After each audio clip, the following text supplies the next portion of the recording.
आज आम घरे प्रथमाष्टमी कौन सब आयोजन चली चलते देखा। सका गाधे पाधे पिठा बसईदेली। पिठारे तो हलदी पत्र पिठा हुए प्रथमाष्टमी हलदी पत्र पिठा नड़िया आउ गुड़ पकईकि पुर करके पिठा करदेली। पिठा कर सारापर पुओ को गाधे पाधे रेडी करदेली। रेडी करदेकी गलु मंदिर को।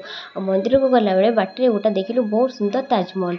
देखिकी मन कहला फटो दी चार्टा उठे देकी पलि आसिलु। फाइनाल पहुँचलु मंदिर। मंदिर तो ठाकुर देखिए जापर आम अच्युतानंद पाखु जाइलु। बीती बजाल कि घर पलि आसिलु। घर स्वामी आज आनी मटन से मटन तक रंधा है।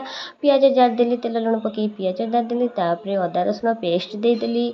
तापर लंका और हल्दी गुंड पकईदेली। लुण पकईदेली मसला गुंड पकईदेली। पकई टे कषिदेली। कषि होगा मसला जारी मटन पकईदेली। मटन पकईला मटन टे कषिगला। आलू को भाजी रखी आलू पकईकि कषिदेली। कषिदेकी तरकारी पानी देकी घोड़ेदेली। होगा मटन तरकारी रेडी। आम खाइबा बस को खाया को दे देइथिली। आ खाइला परे आमको भी सेठी बाड़ी देइथिले। आम खाइबा खाइला परे तो टेस्टटा मटन तरकारी जबरदस्त होइतिला। आपनक घरे जन्माष्टमी कौन होइतिला कमेंट करिवे चिकेन ना मटन ना माछ।